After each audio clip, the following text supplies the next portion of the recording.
you over sooner. But Joe's been so busy at the studio lately that all he does every night is come home and fall into bed. Yeah, and probably making so much money he needs a truck to get it to the bank. By the way, where did he disappear to? He's in the kitchen. He'll be right in. Al, take your usual place in Gloria. Mary, it's beautiful. The table, I mean. What is this, an anniversary or something? Thank you. No anniversary. But it is a special occasion. You see, Joe has learned. Mary, don't tell him a thing. They'll find out for themselves. All right. Everybody ready? No. Wait a minute. Some kind of a gag. Now, it's not an anniversary, but it is a special occasion. Now, we have to find out for ourselves. I got it. You're going to try carving a turkey again. Oh, now hold everything, will you, Joe? Now, don't start carving that beautiful turkey yet, please. I got to go get my camera. You know, I always swore if we had pictures of you the last time you tried carving a turkey, we'd have made a mint selling them for a TV comedy. Oh, now, Joe, please don't get hurt. Oh, I wouldn't hurt you for the world, you know that, Joe, but honest, watching you carve is...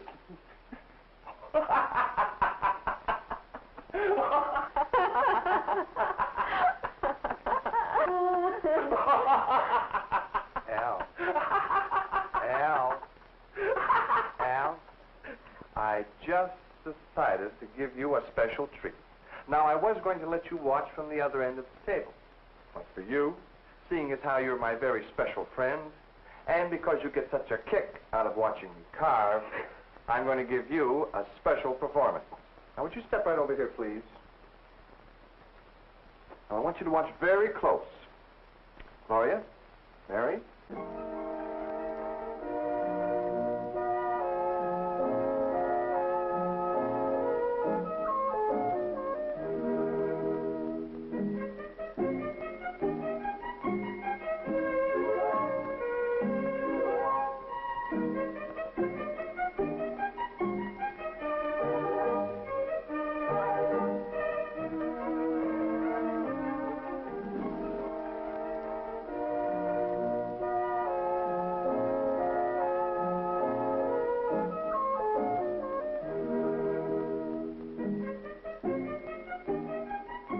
Would you mind going to your place, Al? Or are you going to stand there staring all night? But where did you learn to carve like that? You've been taking lessons or something? From Martha Logan. Martha Logan? You mean the home economist for Swift? Oh, no wonder. She's an authority on meat. But how did you get to meet her? We're making a TV film for them over at the studio. And the minute I saw what it was all about, I made up my mind to really learn all about carving. And during camera rehearsals, I got a chance to talk to her. Excuse me, Miss Logan. Say, tell me, you think a guy like me could learn how to carve anything like you do? Of course. And why not? It's not magic, you know. Well, it sure looks like it the way you do it. And to learn how to do it with all these different meats. It's not nearly as complicated as you might think.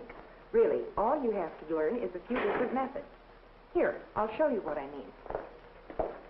Spread out on the table here are more than 20 different cuts of meat, if you include the turkey and chicken.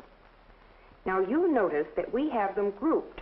Leg of lamb, whole ham, and the picnic shoulder are carved exactly alike. You'll see how most of these are carved during camera rehearsals and when we photograph them. The only real difference between carving a whole ham and carving either the butt or shank end cuts is that these are placed with the cut surface down. The actual cutting is the same. This group includes all steaks, and the only thing to remember about steaks is that when all bone is removed, care should be taken to cut each muscle into equal pieces so everyone will get a serving from each section, where they vary in tenderness. And for these boneless cuts of meat, just make sure that all carving is done at right angles to the meat grain. That way, all servings are more tender and tasty. Any pot roast cut is the same once the bones are removed.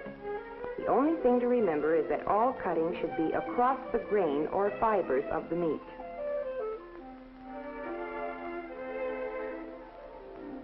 Loin of pork and lamb ribs, sometimes called a rack of lamb, are carved exactly the same by cutting between the ribs. The standing rib roast is done differently, but easily. If you turn it onto the cut surface with the rib bones to the left, then carve horizontally. And of course, the best possible example of this idea of learning to carve by meat groups is turkey and chicken. All poultry, for that matter. Do you see how it works? Well, it sure sounds easy the way you tell it. But turkey... They give you trouble? Trouble? I'll never forget the one I tried to carve for our first Thanksgiving dinner.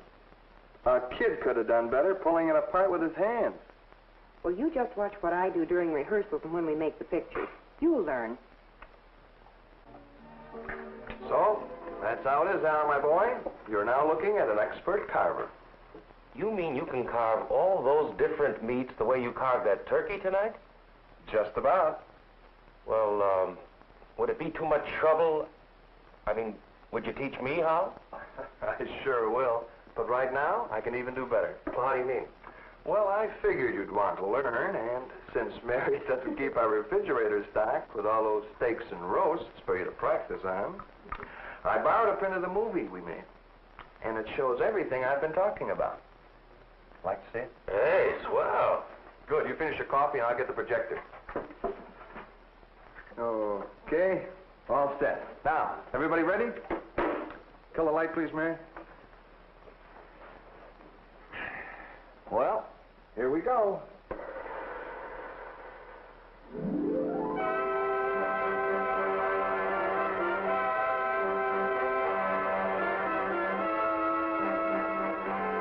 For centuries, the carving of meat has been a fine art which has been practiced largely by highly trained chefs and a few husbands who have had enough interest and patience to learn the skills.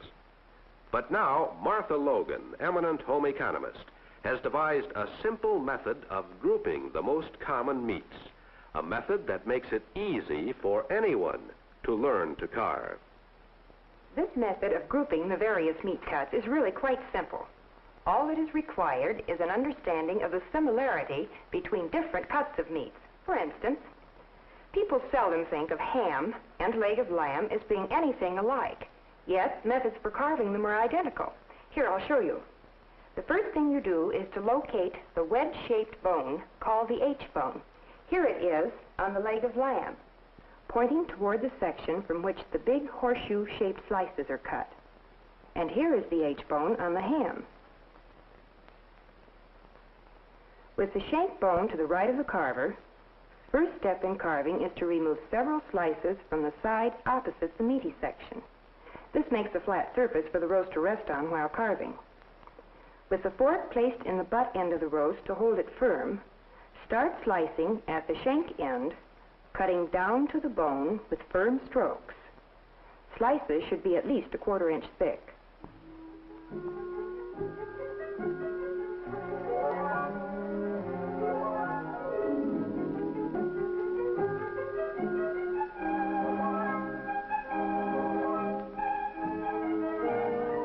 When the desired number of slices has been cut, hold the knife parallel to the cutting board and cut along the leg bone to free the slices.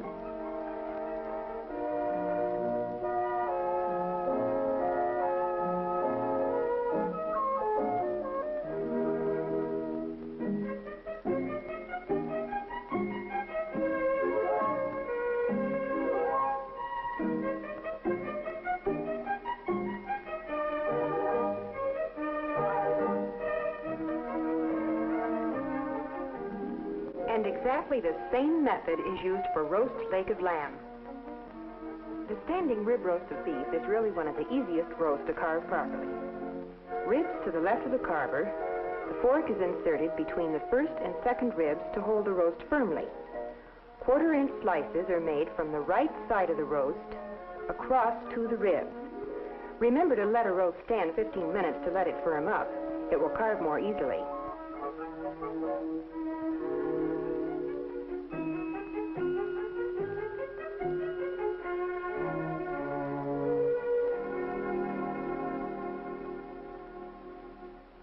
As each slice is completed, use the tip of the knife to cut along the rib bone and free the slice. As cutting gets further into the roast, the fork should be removed from between the upper ribs and reinserted further down. In carving steaks, there is one point of paramount importance. After removing the bone, make sure that each part is cut into equal portions so that each serving will be equal. For instance, here is a sirloin steak. With the bone removed, hold the knife blade at an angle and slice the steak into equal portions about 3/4 inch thick, including as much of the tenderloin as possible with each serving. As long as you remember this, whether serving porterhouse, sirloin, ham steak, or even round steak, everyone at your house will be a happy steak eater. And now, to complete our demonstration, I'll show you some of the fine points for the carving job Father loves best. Turkey. The turkey should be placed so that the breast will be to the carver's left.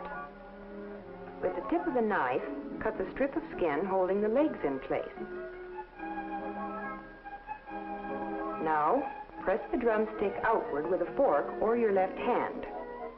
Place the knife between the thigh and the body and slash through the skin to the joint. Keep that outward pressure constant while you're making this cut, and the entire leg will separate from the body. The upper thigh joint will come out so that you can cut it free with your knife. That was easy, wasn't it? So is this next cut, separating the thigh from the drumstick. You make your first cut in the angle between the two. Just press the edge of your knife in until you feel the joint. Now for the breast. Take your fork, put it firmly into the wing, and press it away from the body.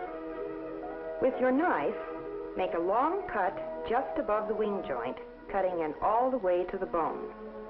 When that cut is made, the breast is ready for carving.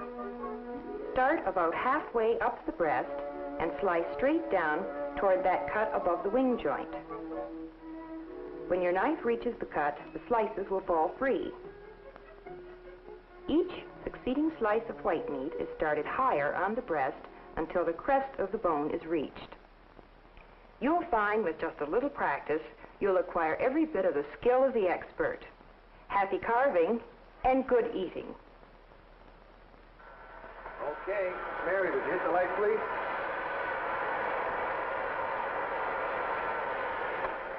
Well, what did you think of it?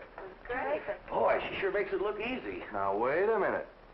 Don't get the idea that this is one of those pictures just to make things look easy.